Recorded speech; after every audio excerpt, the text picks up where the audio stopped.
Success mantra, we shape future. Hello students, so welcome back to the series of legal compendium, जिसमें कि हम monthly legal events जो हुए हैं उनको कवर करते हैं।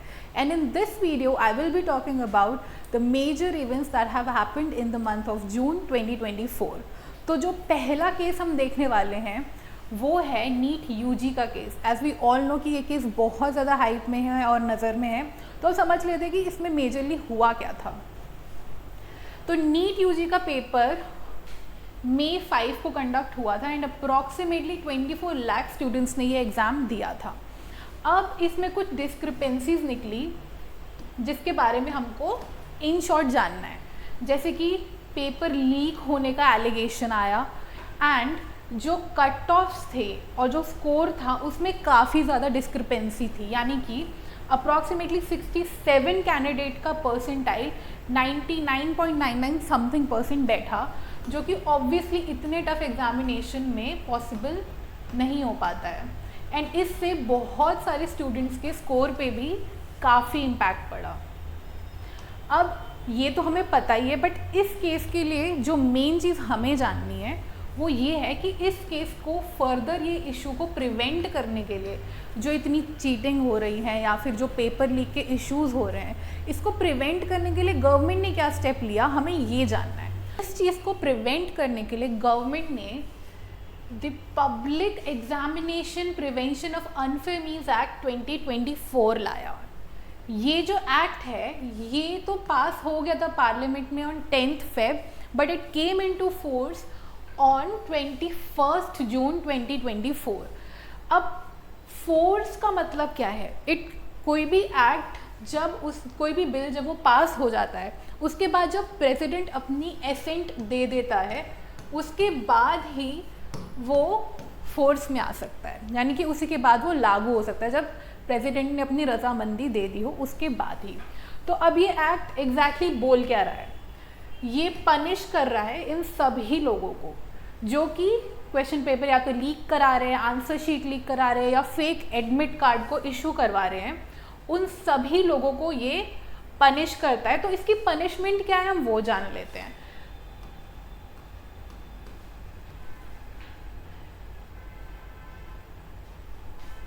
That person shall be punished with at least 3 years of imprisonment, जो कि 5 साल तक इंक्रीज हो सकती है, यानी कि 3 to 5 years ऑफ imprisonment इस केस में मिल सकती है, plus a fine of 10 lakh rupees. And इस केस में इस एक्ट में सर्विस प्रोवाइडर्स को भी पनिशमेंट दिया गया है, उनको भी इसमें इंक्लूड करा गया है जो सर्विस प्रोवाइडर्स है। अभी सर्विस प्रोवाइडर्स कौन है? यानी कि कोई भी एजेंसी, एंटिटी या ऑर्गेनाइजेशन जो कि एग्ज़ाम को कंडक्ट करवाने में इन्वॉल्व हो, अगर वो कोई घपलेबाजी करे, किसी भी तरीके की पेपर लीक करे या कुछ भी ऐसा करे, तो वो लायबल होंगे। या उन्हें पता हो कि ऐसा कुछ चल रहा है बट उस चीज़ को रिपोर्ट ना करे, वो तब भी लायबल होंगे। तो इसकी पनिशमेंट क्या रहेगी? इस केस में if they are found guilty तो उनको 5 से 10 साल तक की सज़ा मिलेगी, जेल होगी, इम्प्रिजनमेंट, और उसके साथ साथ 1 करोड़ तक का फाइन। जो दूसरा केस हम समझने वाले हैं that is regarding the reservation system, reservation quota in Bihar. तो ये केस, ये जजमेंट पटना हाई कोर्ट ने दिया था रिजर्वेशन को लेके। तो इसके लिए हम 2 चीज़ें पहले समझ लेते हैं। सबसे पहले हम जाते हैं वापस नवंबर 2023 में। उस टाइम पर बिहार गवर्नमेंट ने एक नोटिफिकेशन इशू किया जिसमें कि ये बोला जितनी भी डिप्राइव्ड कास्ट, यानी कि backward caste, extremely backward caste, schedule caste and schedule tribes, उन सभी के लिए गवर्नमेंट इंस्टीट्यूशंस और एजुकेशनल इंस्टीट्यूट में एटलीस्ट 65% रिजर्वेशन होना चाहिए, यानी कि 50 से बढ़ाकर वो 65% रिजर्वेशन डिज़र्व करते हैं। ठीक है, और ये फिर बिल पास भी हो गया था इन नवंबर 2023। लेकिन इसके बाद एक PIL फाइल हुई जिसने कि ये डिसीजन को चैलेंज किया। अब एक और चीज़ जान लेते, एक केस था इंदिरा सानी वर्सेस यूनियन ऑफ इंडिया जो कि 1992 में हुआ था ये केस। तो ये केस भी रिजर्वेशन पॉलिसी से ही रिलेटेड है। सुप्रीम कोर्ट का जजमेंट था जिसमें कि सुप्रीम कोर्ट ने ये बोला था कि जो सीलिंग लिमिट फॉर रिजर्वेशन होनी चाहिए वो 50% होनी चाहिए, उससे ज़्यादा इंक्रीज नहीं कर सकते आप। तो फिर पटना हाई कोर्ट ने भी सुप्रीम कोर्ट के जजमेंट को ही फॉलो किया because that is binding on all the other courts in India, और फिर ये बिल्कुल स्ट्रक डाउन कर दिया। तो अभी 50% ही रिजर्वेशन कोटा है। तो जो थर्ड अपडेट हम पढ़ने वाले हैं वो बहुत ट्रेंडिंग टॉपिक है, इसकी बात सब जगह पर हो रही है, which is the 3 new criminal laws जो आए हैं, यानी कि आईपीसी, एविडेंस एक्ट और सीआरपीसी को रिप्लेस करके जो 3 लॉज आए हैं उसके बारे में। तो ये इफेक्टिव हो चुके हैं फ्रॉम 1 जुलाई 2024, यानी कि अब जितने भी केसेस जो कि 1 जुलाई 2024 के बाद आएंगे वो सब ही हमारे न्यू लॉज के बेसिस पर ही चलेंगे। जैसे कि यहाँ हम देख लेते हैं, हमारा जो पुराना था Indian penal code, now it is called Bharatiya Nyaya Sanhita. Indian evidence act will be called as Bharatiya Sakshya Adhiniyam and code of criminal procedure is called Bharatiya Nagarik सुरक्षा संहिता। अब जितने भी पुराने केसेस चल रहे हैं वो सब पुराने क्रिमिनल लॉज के बेसिस पर ही गवर्न हो रहे हैं, और जो भी केस 1 जुलाई ऑनवर्ड्स आ रहा है, मान लो 1 जुलाई को ही या 2 जुलाई को ही कोई थेफ्ट का केस आ गया, कोई थेफ्ट का केस चला गया या फिर कोई मर्डर का केस चला गया, तो वो अब इन न्यू लॉज के बेसिस पे गवर्न होगा। जैसे पहले मान लो मर्डर की पनिशमेंट 302 में थी आईपीसी में, बट नाउ अगर मैं अब किसी को गिल्टी मानती हूँ आफ्टर 1 जुलाई 2024 तो मैं भारतीय न्याय संहिता के अकॉर्डिंग ही चलूँगी, यानी कि अब जो पनिशमेंट दे रखी है वो दे रखी है सेक्शन 101 में। तो अब आई will be held guilty for murder under section 101। अब इसमें क्या क्या छोटे मोटे चेंजेस, चेंजेस तो काफ़ी आए हैं, तो उनको बहुत शॉर्ट में देख लेते हैं। अब आईपीसी यानी कि भारतीय न्याय संहिता के अंडर कम्युनिटी सर्विस जैसे ऑफेंस को भी पनिश करने के लिए सेक्शन 4 में डाल दिया गया है, एंड बहुत सारे ऐसे सेक्सुअल ऑफेंसेस हैं या जितने भी ग्रेव ऑफेंसेस हैं उन सभी की पनिशमेंट लिमिट बढ़ा दी है, 10-10 साल कर दी गई है। And the same thing goes for CrPC. CrPC में भी कुछ चेंजेस लाए गए हैं। सीआरपीसी बेसिकली वो है जो कि आपको प्रोसीजर बताता है, ठीक है। आईपीसी ने बता दिया कि ये पनिशमेंट है, भारतीय न्याय संहिता ने तो ये बता दिया कि ये पनिशमेंट्स है, ऐसे ऐसे आपको इतने सालों की पनिशमेंट मिलेगी।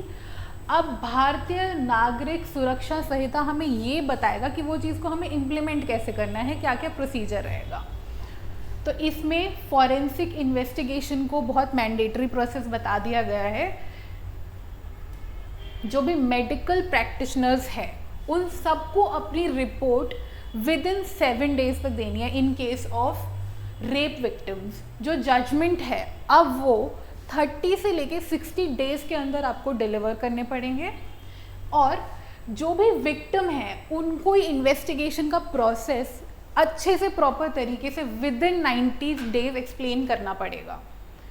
द थर्ड लॉ जिसके बारे में हम बात कर रहे हैं, जिसने कि एविडेंस एक्ट को रिप्लेस किया है, भारतीय साक्ष्य अधिनियम, उसमें भी कुछ चेंजेस हमें देखने को मिले, जैसे कि इलेक्ट्रॉनिक एविडेंस रिलेटेड। इसको भी हम डिटेल में फिर कभी कवर करेंगे। अभी के लिए जो हमें नया अपना नेक्स्ट अपडेट जानना है वो है लीडर ऑफ ऑपोजिशन को लेके। अब ये शैडो प्राइम मिनिस्टर क्या होता है, या फिर लीडर ऑफ ऑपोजिशन कौन होता है? इन केस जो गवर्नमेंट है वो या तो रिज़ाइन देती है या फिर किसी भी रीज़न से जो फ्लोर टेस्ट नहीं क्लियर कर पाती है, it fails the floor test, तो उस केस में leader of opposition comes into the picture and वो फिर एडमिनिस्ट्रेशन की रिस्पॉन्सिबिलिटी उठाते हैं। तो अब अराउंड 10 साल के बाद हमारे पास लीडर ऑफ ऑपोजिशन आए हैं जो कि है राहुल गांधी। अब हमें जानना ये है कि अपॉइंट कैसे होते हैं, मतलब कैसे सेलेक्ट होता है लीडर ऑफ ऑपोजिशन।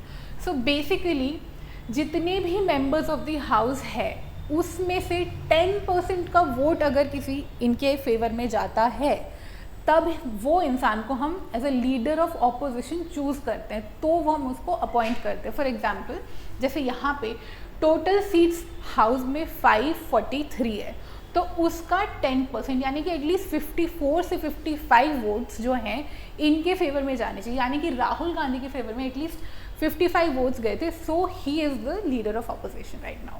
तो अब आप सब तो फ्यूचर वकील हो ही, तो आप सबके फेवर में कर्नाटका गवर्नमेंट ने एक बहुत बढ़िया चीज़ कर दी है। उन्होंने prohibition of violence against advocates bill को पास कर दिया है। ये बिल इंट्रोड्यूस तो फेब 23 को हो चुका था 2023 में, अभी कुछ दिन पीछे ही ये वाला बिल पास हो गया है। तो इसमें बेसिकली क्या है कि जो भी एडवोकेट्स वायलेंस का टारगेट बन जाते हैं ड्यू टू मतलब लिटिगेशन में, कभी कोई ऑपोजिशन उन पर अटैक करवा दे या उनका क्लाइंट ही उन पर अटैक करवा दे या कुछ भी ऐसा बॉडीली हार्म या कुछ भी हो, उस चीज़ से प्रिवेंट करने के लिए अब वायलेंस की क्या डेफिनेशन इसमें दे रखी है वो देख लेते हैं। Violence refers to any activity that would endanger life, cause bodily harm और क्रिमिनली इंटिमिडेट एन एडवोकेट। तो किसी भी टाइप का बॉडीली हार्म यानी कि मार देना या कुछ भी इंजरी कर देना किसी भी वे में या डरा देना जिससे कि सफरिंग कॉज हो, वो सबसे प्रिवेंट करने के लिए ये वाला बिल पास हुआ है। अब इसमें पनिशमेंट क्या है हम वो देख लेते हैं। इसमें अगर कोई भी वायलेंस करता है एडवोकेट के अगेंस्ट तो उसको अप्रॉक्सीमेटली 6 महीने से लेके 3 साल तक की पनिशमेंट होगी, प्लस 1 लाख रुपए तक का फाइन।